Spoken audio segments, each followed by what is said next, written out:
আজকে তোমাদের গল্প শোনাবো উপসী বিধবা মায়ের গল্প। উপসী বিধবা মায়ের যে কত জ্বালা সে নিজে প্রকাশ করে দিল।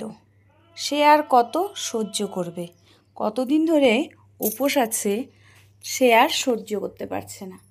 তো আজকে তোমাদেরকে এই বিধবা মায়ের গল্প শোনাবো। আর তোমাদেরকে আগেই বলে দিচ্ছি, প্রত্যেক দিনের মতন আবারও বলে দিচ্ছি, আমার এই গল্পগুলো একদমই কাল্পনিক গল্প। কারোর সাথে কারোর মিল নেই, বাস্তবে কারোর সাথে কারোর মিল নেই। তো তোমরা আমার চ্যানেলে প্রত্যেক দিন নতুনত্ব গল্প পেয়ে যাও।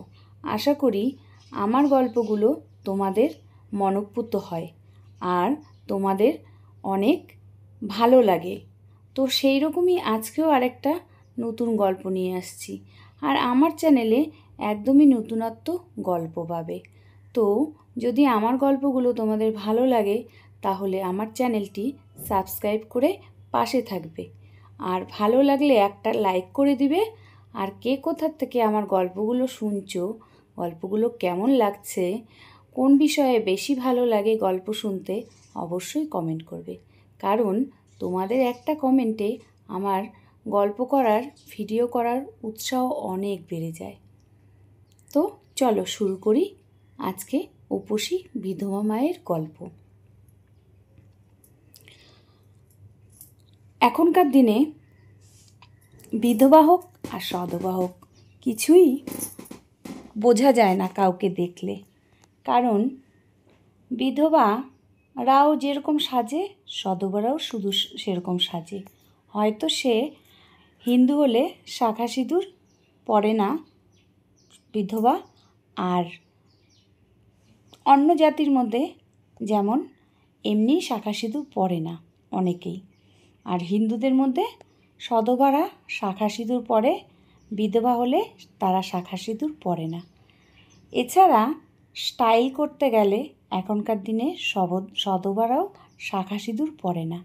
এই জন্য কে বিধবা, কে সধবা, কে বিয়ে হয়নি, কে ডিভোর্সি বোঝা খুবই কষ্টকর। কারণ এখনকার দিনে স্টাইল মারাটাই সবার কাছে বিশেষ মূল্য হয়ে গেছে, মানে খুবই মানে গুরুত্বপূর্ণ হয়ে গেছে। যে এখনকার দিনে কোনো যারা বিয়ে করছে বলে তাদের একরকম সাজ, যারা বিয়ে করেনি তাদের একরকম সাজ, তা না।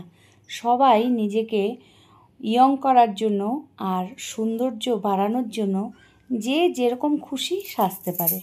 তো আগেকার দিনের বিধবারা কিছুই আর কি সাজতো না, একটা সাদা ধান পরে থাকতো যদি স্বামী মারা যেত। আর এখনকার দিনে স্বামী আজকে মারা গেলে কালকে সে সব কিছু ভুলে আবার নতুন করে জীবন শুরু করে। তো যাই হোক, এখনকার দিনের সাথে আগেকার দিনের অনেক পার্থক্য। তো সেরকমই হচ্ছে মেয়ে মানুষের এমনিও অনেক জ্বালা থাকে, তার মধ্যে এই একটা জ্বালা। সধবা হলে একরকম, বিধবা হলে একরকম। সধবা যেমন সব কিছু পাচ্ছে, আর বিধবা সব কিছু থেকে বঞ্চিত থাকছে। সব কিছু, শখ আহ্লাদ সব কিছু থেকে, সাজগুজ, খাওয়া পড়া সব কিছু থেকে। কারণ আমাদের সমাজে যার স্বামী মারা যায় তাদেরকে একটু আলাদা চোখে রাখে। বিশেষ করে আগেকার দিনে কি হতো, আগেকার দিনে শুনেছি, দেখেছি, আগেকার দিনে যদি কারোর কোনো বউয়ের মাথায় অনেক বড় চুল থাকে, ধরো স্বামী মারা গেল, তখন সেই বউয়ের চুল সব কেটে ফেলে দিত। মানে স্বামী মারা যাওয়ার সাথে সাথে তার সাজসজ্জা সব কিছু বিসর্জন দিয়ে দিত। নদীতে যখন স্বামীকে দাহ করে তাকে স্নান করানো হতো স্ত্রীকে, তখনই তার সাথে সাথে সব কিছু, তার শখ আহ্লাদ তাকে ভাসিয়ে দিতে হতো। এগুলো আমরা দেখে আসছি, শুনে আসছি। তো তাই বলে কি যার স্বামী মারা গেছে তার কি কোনো শখ থাকতে পারে না? আর শখ ফুর্তি কিছুই থাকতে পারে না? যাদের অল্প বয়সে স্বামী মারা যায় সেই বিধবারা কি করবে? সেই বিধবাদের জ্বালা কতটা বুঝতে পারছো? তারা শখ ফুর্তি কিছুই করতে পারে না। যাই হোক, এই গল্পে আমি যার কথা বলছি সে একটা বিধবা মা। তার 3টা মেয়ে আর একটা ছেলে। তো বেশি বয়স না, কিন্তু কম বয়সে বিয়ে হয়েছে, কিন্তু সন্তানগুলো পরপর হয়েছে। তারপরে তার স্বামী তাকে ছেড়ে চলে যায়, মানে সে আর কি তার আত্মা ত্যাগ করে দেয়। তো মায়ের জ্বালা, কত জ্বালা মায়ের। কেবল যৌবনে পা দিয়েছে, অল্প বয়সে মার বিয়ে হয়েছে আর পরপর বাচ্চা হয়ে গেছে, তাই বলে কি তার যৌবন থাকবে না? অবশ্যই থাকবে। তো তার সবে যৌবন টলমল করছে, দেখতে শুনতেও একদম ডাগর ডোগর, মোটা সোটা পরিষ্কার, একদম কাশ্মীরি আপেল ফেল এরকম। তো স্বামী মারা গেছে, তার কত জ্বালা, কাউকে বলতে পারে না, কিছু করতে পারে না। আর সে হচ্ছে একটু আগেকার দিনের, তার যতই জ্বালা থাক সেই জ্বালা তো কাউকে বলতে পারবে না মুখ ফুটে। যতই কষ্ট থাক কাউকে তো বলতে পারবে না, বলতে গেলেই তো ছি ছা এগুলো শুরু হয়ে যাবে। আর পাশাপাশি লোক এ কানে গুনগুন করবে, ও কানে গুনগুন করবে, আরও ঢাকঢোল পিটিয়ে বাস একদম কেচ্ছা একদম বেড়ে যাবে। তো ফ্যামিলি বলতে তার শাশুড়ি ছিল, তার একটা ভাসুর ছিল আর একটা দেওর ছিল। দেওর বিয়ে করেনি আর ভাসুর বিয়ে করেছে, যা আছে তার ঘরেও একটা ছেলে একটা মেয়ে। তো দিন যায়, যে যার মতন সংসার করে। এইদিকে বিধবা মায়ের ঠিকঠাক মতন সংসার চালাতে কষ্টই হচ্ছে, কিন্তু শাশুড়ি তেমন খোঁজ খবর নেয় না, যা ভাসুরও তেমন খোঁজ খবর নেয় না। নেওয়ার মধ্যে অবিবাহিত দেওর একটু খোঁজ খবর নেয়। দেওর কাজ করে যা পায় বৌদির হাতে এসে গুজে দেয়। বৌদিকে বলে, বৌদি তুমি আমাকে দেখভাল করো, আমি তোমাকে দেখভাল করব। আমি নিজের যতটা পারি গায়ে খেটে আমি আমার দেওরকে কাজকর্ম করে দিই। সে যখন যায় তখন রান্না করে দিই, সে যখন আসে তাকে খাওয়া দাওয়া দেই যতটা পারি, কারণ সেই একমাত্র আমাদের সম্বল। আর মেয়েগুলোও ছোট, ছেলেটাও ছোট। তো এই করে করে দিন ভালোই কাটছিল। তারপরে আস্তে আস্তে মেয়েগুলোর বিয়ে হয়ে যায়, থাকে ছেলে হয় বড়। কিছু বছর এইভাবে কাটার পরে একদিন দুপুরবেলায় প্রচণ্ড গরম পড়েছে। তখন আমাদের বাড়ির পাশেই পুকুর, আমি স্নান করছিলাম। পুকুর পাড়ে আমি শাড়ি পরতাম, ব্লাউজ পরতাম না। শাড়িটা সাদা শাড়ির থানটাই পরতাম, কিন্তু ব্লাউজ আর পরতাম না। বিধবা বলে কথা, যেরকম হয় আর কি। তো পুকুর পাড়ে গেলাম স্নান করতে, কিছু জামা কাপড় নিয়ে স্নান করতে গেলাম। তারপরে ছেলেকে বললাম, বাবা তুই আমার সাথে চল পুকুর পাড়ে, আমি অনেক দিন ধরে স্নান করব পুকুর পাড়ে ভাবছি। আর কিছু জামা কাপড় আছে সেগুলো নিয়ে আর কি যাব, কেচে নিয়ে আসব। তুই একটু চল, তুই আমাকে জামা কাপড়গুলো নিয়ে চল, আমিও এদিকে বালতি টালতি নিয়ে যাই, কলসি টলসি, আসার সময় কিছু জল তুলে নিয়ে আসব। অমনি সময় ছেলে আমাকে বলল, মা আমার তো কাজ আছে, আমি এখন যেতে পারবো না। আমি বললাম, কি যে বলিস, কতদিন যাবৎ বলছি স্নান করব, আর তুই শুনিস না।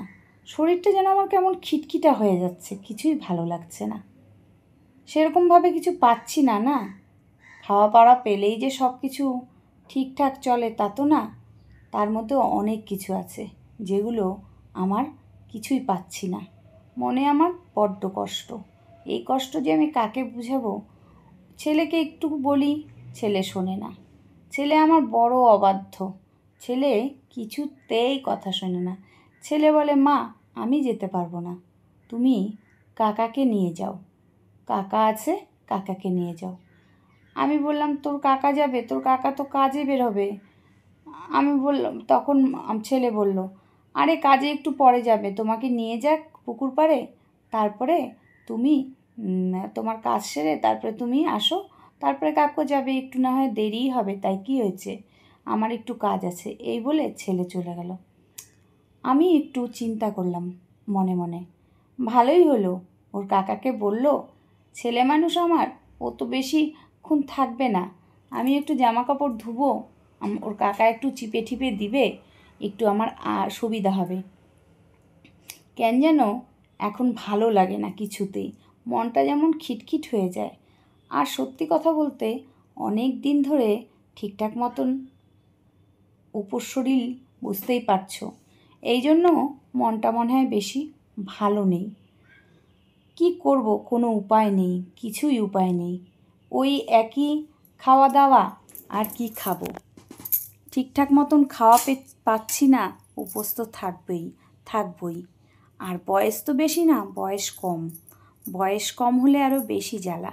এই হচ্ছে আমার চিন্তা, যে কি করে 8 দিনগুলো পার করব, কি করে 8 দিনগুলো কাটাবো। এখনও যদি সেরকম বয়স হতো তাহলে কোনো ব্যাপার ছিল না, এখনও তো বয়স পড়ে আছে কত। কি হবে আমার কেবল তো যৌবন শুরু, আমার কি হবে পরবর্তীতে? কে আমাকে দেখবে? ছেলে তো একটুকু কথা শোনে না, ছেলে তো আমার কিছুই শোনে না। আর এইভাবে আমি কতদিনই বা থাকবো? এই ভাবছি, আর কি করব চিন্তা করছি। তো বেশ কিছুদিন ধরে একটা জিনিস লক্ষ্য করছি। কি লক্ষ্য করছি? আমার দেওর কেন জানি আমারকে একটু বেশি চোখে হারাচ্ছে।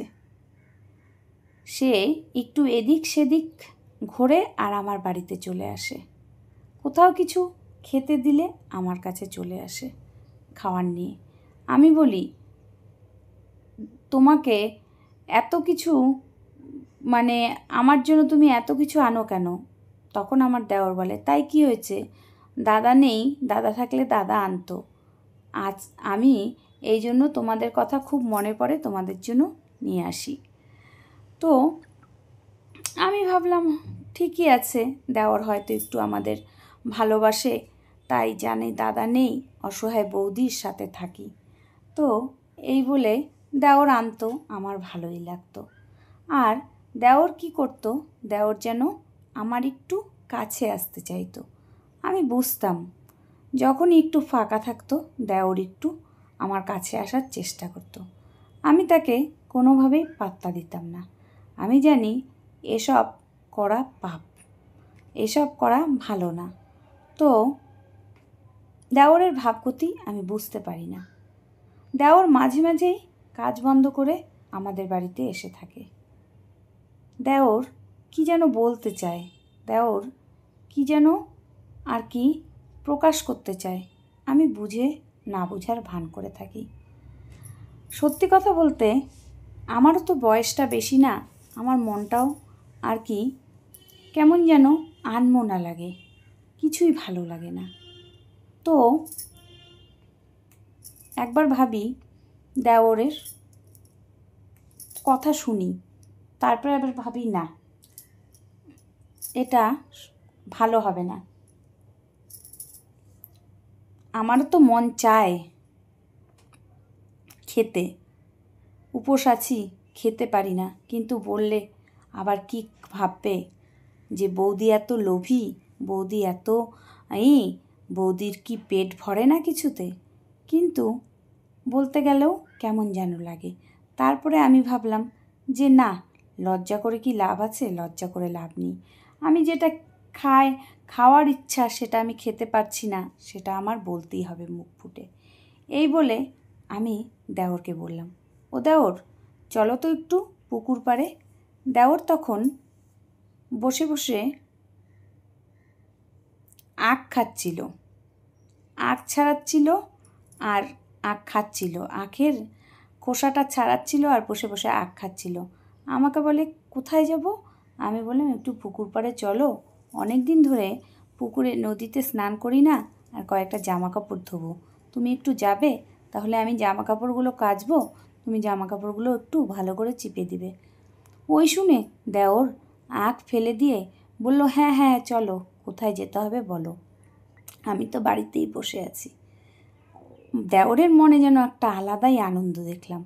আমি ভাবলাম দেওর আজকে এত খুশি, যাক দেওরের মনটা আজকে খুশি করে দিব। দেওর প্রত্যেক দিন আমার জন্য খাওয়ার নিয়ে আসে, আর আমি আজকে দেওরের মনটাই খুশি করে দেব। এই বলে দেওরকে নিয়ে ঘাটে গেলাম। তখন দেওর আমাকে বলল, ও বৌদি, তুমি আজকে আমাকে একটু খুশি করে দিও, আমি তোমার পাশে সারা জীবন থাকবো। আমি বললাম, আরে সব খুশি তো, আমার সুখ তো চলেই গেছে তোমার দাদা যাওয়ার পরে। তখন আমার দেওর বলল, কি যে বলো বৌদি, আমি আছি, তোমাদের দেখভাল করার জন্য আমি আছি। আমি তখন দেওরকে বললাম, তুমি কতদিন থাকবে ঠাকুরপো?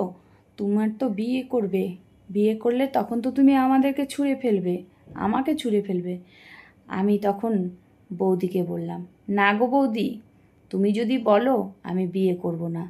আমার যদি বিয়ের করার হতো তাহলে তো আমি কবেই তোমাকে বিয়ে করতাম, তোমাকে মানে অন্য কাউকে বিয়ে করতাম। কি বললে তোমাকে? না না, মানে অন্য কাউকে বিয়ে করতাম।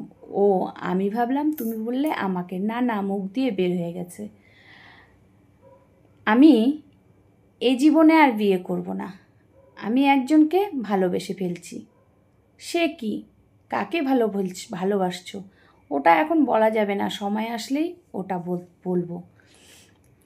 আগেই ভালোবাসতাম, কিন্তু তখন নিরুপায়, তখন কিছু করার ছিল না। আমি দেওরের ভাবগতি ভালো দেখলাম না, ও যেন ইঙ্গিতে কাকে বোঝাতে চাচ্ছে কিছুই বুঝতে পারছি না। আমি ভাবছি ও কাকে বলতে চাইছে, কিছুটা বুঝতে পারছি, কিন্তু না বুঝেও না বুঝার ভান করছি, বুঝেও না বুঝার ভান করছি, ওর কাছ থেকে শুনবো। ও আমাকে বলল, সময় আসলে সবটা বুঝতে পারবে, সবটা জানতে পারবে। আমি তখন একটু মুচকি হেসে বললাম, চলো চলো ঘাটে চলো, আজকে তোমার মনটা খুশি করে দেব। তখন দেওর বলল, তাই খুশি করে দিবে? ঠিক আছে চলো, আমিও খুশির অপেক্ষায় রইলাম। এই বলে আমরা দুজনে ঘাটে গেলাম, মানে নদীতে গেলাম। নদীতে গিয়ে দুজনে, আমি অনেক জামা কাপড় কাচ্ছি, ও দেখি টলটল করে আমার দিকে তাকিয়ে তাকিয়ে দেখছে। আমি বলছি, কী গো ঠাকুরপো, হাঁ করে দেখছো কি? একটু হাতে হাত লাগাও। তখন দেওর বলল, হ্যাঁ হ্যাঁ অবশ্যই, আগে তোমাকে দু চোখ ভরে দেখিনি। এই যে তোমার গা ভেজা শরীর, তোমার শরীরে গায়ের তোমার ব্লাউজ নেই, পরনে একটা সাদা শাড়ি পরা, তোমাকে দেখে এত ভালো লাগছে, চোখ জুড়িয়ে যাচ্ছে বৌদি, তোমাকে আগে একটু দেখতে দাও। আমি তোমাকে কিছুক্ষণ আগে দেখিনি, কাজকর্ম তুমি চিন্তা করো না, সব আমি করে দেবো। এই বলে আমি দেওর যখন এগুলো বলল, তখন আমি দেওরের মুখের দিকে তাকিয়ে রইলাম হা করে। আমি বললাম, কি বলো এসব কথা? দেওরের মুখে এসব কথা শুনে আমার যেন গায়ে শিটকাটা দিয়ে উঠল। আমি আমার আপন মনে কাজ করতে লাগলাম। অমনি সময় দেখলাম সব হুড়মুড় হুড়মুড় চুরমুর করে বাচ্চারা জলের মধ্যে আসছে, হাতের মধ্যে বড়শি নিয়ে আসছে। আমি বলছি, কী রে তোরা কী করবি? বলছে, আমরা মাছ ধরবো। আমি বললাম, মাছ ধরবি? আমরা তো এখানে জামা কাপড় ধুচ্ছি, একটু দূরে গিয়ে ধর। তখন বলল, না আমরা পাশেই আছি। এই বলে বাচ্চারা সমানে জলের মধ্যে লাফালাফি করছে আর মাছ ধরছে। আমি ওই লাফালাফির চোটে আমার পুরো শরীর ভিজে গেল। তখন আমার দেওর বলল, বৌদি তোমার শরীর পুরো ভিজে গেছে, এক কাজ করো, স্নান করে নাও তুমি, আমি জামা কাপড়গুলো ভালো করে ধুয়ে নিই। এই বলতেই বাচ্চাগুলো সমানে জল ছিটাছিটি করছে, আমার দেওরও শরীর ভিজে গেল। তারপরে আমরা দুজনে মিলে খুব সুন্দর স্নান করলাম। আমার দেওরের স্নান করে মনটা পুরো তৃপ্তি হয়ে গেল, আমারও স্নান করে মনটা পুরো তৃপ্তি হয়ে গেল। আমি বললাম, খুশি হলে আজকে স্নান করে? দেওর বলল, হ্যাঁ, আজকে স্নান করে আমি সার্থক হলাম। দুজনে খুব খুশি হলাম, দুজনের মন যেন খুব আনন্দ হলো। আমি বললাম, নাও, তোমাকে যেটা বলেছিলাম যে আজকে খুশি করে দেব, খুশি করে দিলাম। তখন দেওর বলল, বৌদি তুমি খুশি? আমি বললাম, হ্যাঁ, আমিও খুশি। আসল কথা কি বলো তো, অনেক দিন ধরেই নদীতে স্নান করার ইচ্ছে ছিল, কিন্তু স্নানটা করতে কেমন যেন মনে হচ্ছিল। আজকে তুমি আসলে দুজনে সাহস করে স্নান করলাম, ভালোই লাগলো। তারপরে দেখলাম বাচ্চাগুলো বড় বড় মাছ নিয়ে আসছে। আমি দেওরকে বললাম, ও ঠাকুরপো, ওদের কাছ থেকে একটা মাছ কিনে নাও না, ইলিশ মাছ। তখন বলল, ইলিশ মাছ? আমি বললাম, হ্যাঁ, ওরা তো অনেক রকম মাছ ধরছে, একটা মাছ কিনে নাও না, দেখো না ইলিশ মাছ পাও নাকি। তখন আমার দেওর বলল, দূরু যা, এখানে ইলিশ মাছ কোথায় পাবে, এখানে অন্য মাছ পাবে। তখন আমি বললাম, দেখো না, যেই মাছ পাও আমাকে একটু এনে দাও, অনেক দিন ধরে মাছ খাই না, তোমার দাদার চলে যাওয়ার পর থেকে আর মাছ খাই না, কত আর উপোস থাকবো, আজকে উপোসটা ভঙ্গই করি। তখন ঠাকুরপো বলল, হ্যাঁ ঠিক আছে, তোমার উপোসটা আজকে আমি ভঙ্গই করব, তুমি একটু ধৈর্য ধরো, আমি তোমার জন্য ভালো মাছ নিয়ে আসবো। এখানের মাছ আনবো না, আমি বাজার থেকে গিয়ে তোমার জন্য ইলিশ মাছ নিয়ে আসবো।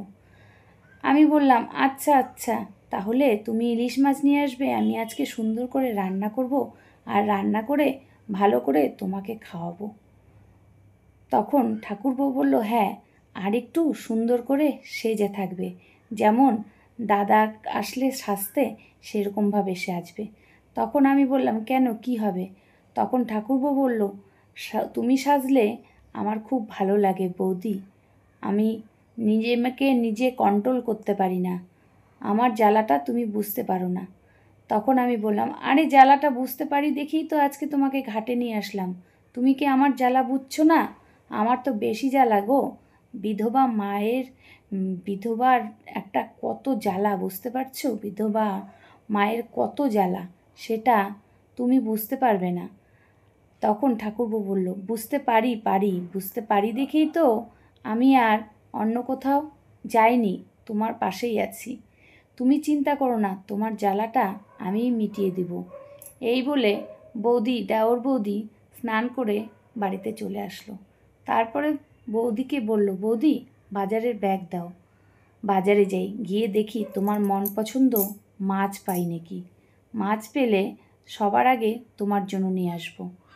আমি এই শুনে খুব আনন্দ, আজকে যেন আমার একদম মানে রাশি রাশি আনন্দ চলে আসছে। আমি সঙ্গে সঙ্গে বাজারের ব্যাগ বের করে দিলাম। আমি বললাম, ঠাকুরপো টাকা লাগবে না? তখন ঠাকুরপো বলল, কি যে বলো বৌদি, তুমি মাছ খাবে, আমার ভাস্তাকে মাছ খাওয়াবো, তার জন্য তোমার কাছ থেকে টাকা নিব? তুমি আমাকে এরকম পর ভাবো কেন গো? আমি যদি তোমাকে নিজের ভাবতে পারি, তুমি আমাকে নিজের ভাববে না? তোমার ছেলে মানে তোমার সন্তান, মানে আমারও তো সন্তান, আমার দাদার সন্তান মানে আমারও তো সন্তান, তুমি এরকম পর ভাববে না। আজকে থেকে সব দায়িত্ব আমার, তোমার কোনো চিন্তা করতে হবে না, যা লাগবে ভালো মন্দ সব কিছু আমি তোমাদের দায়িত্ব নিলাম, তোমার এতটুকুও চিন্তা করতে হবে না, আমি তোমার পরিবারের একজনের মতন হয়ে গেলাম। এই বলে দেওর মুচকি মুচকি হেসে বাজারে চলে গেল। আর আমারও মনটা যেত এত আনন্দ, আমি নিজেকে নিজে আর কন্ট্রোল করতে পারলাম না। দেওর আসার আগেই আমি সুন্দর করে একটা আলমারির থেকে কালারিং শাড়ি বের করে নিলাম, তারপরে একটা ছোট খয়েরি টিপ পরে নিলাম, আমি ভাবলাম লোকে কি বলে বলুক, আগের দিনের সাথে তুলনা করে লাভ নেই, লোকে তো বলবেই, কিন্তু আমারও তো মন আছে, তাই কি হয়েছে? আমার নিজস্ব কোনো পছন্দ নেই? আমি কতদিন আর এইভাবে থাকবো? এই বলে আমি নিজেকে একটু অন্যরকমভাবে সাজলাম। কবের থেকে মাছ খাই না, কবের থেকে উপোস করে আছি, তাহলে আর কতদিন উপোস করব? আমারও তো একটা মনের ইচ্ছে বলে জিনিস আছে। এই বলে আমি সুন্দর করে সেজেগুজে আমার দেওর মাছ নিয়ে আসলো। তারপরে আমি সেই মাছ রান্না করে দুজনে মিলে খাওয়া দাওয়া করলাম আর খুব সুন্দরভাবে গল্প করলাম। আমার দেওর আমাকে বলল, বৌদি আজকে তোমাকে কিন্তু খুব সুন্দর লাগছে, তুমি এইভাবে সেজেগুজে থাকবে, দেখবে তোমাকে খুব ভালো লাগবে। আমি চাই তুমি প্রত্যেক দিন এইভাবে সাজবে। আমি তখন দেওরকে বললাম, সাজতে তো আমারও ইচ্ছে করে, আমারও মন চায়, কবের থেকে মাছ খাই না, কাউকে বলার সাহসও পাই না, বিধবাদের নাকি মাছ খেতে হয় না, তাই আজকে মুখ ফুটে তোমাকে বলেই দিলাম যে কতদিন আর আমি লোভটাকে সামলায় রাখবো বলো? আমারও তো মন বলে কিছু আছে, একই নিরামিষ খেতে কি ভালো লাগে? তখন দেওর বলল, ঠিক বলেছ, এখন থেকে তোমার যেটা ভালো লাগবে, যেটা ইচ্ছা হবে খেতে আমাকে বলবে, আমি নিয়ে আসবো। অন্য কারোর কথা চিন্তা করতে হবে না, নিজের ভালো মন্দ নিজের কাছেই আর কি রাখো, কারণ কেউ দেখতে আসবে না তোমার ভালো মন্দ। আর আমি যতদিন আছি আমি তোমাকে দেখভাল করব, তোমার যত যা প্রয়োজন আমি মিটিয়ে দিব। বুঝতে পারছো বৌদি? হ্যাঁ ঠাকুরপো, বুঝতে পারছি। আমার আজকে সত্যিই মনটা অনেক হালকা হলো তোমার সাথে এই কথাগুলো বলে। কেন যেন আমার নিরামিষ খেতে খেতে আর ভালো লাগছিল না। অনেক দিন ধরে মাছ খাই না, মনে হচ্ছিল কেমন উপোস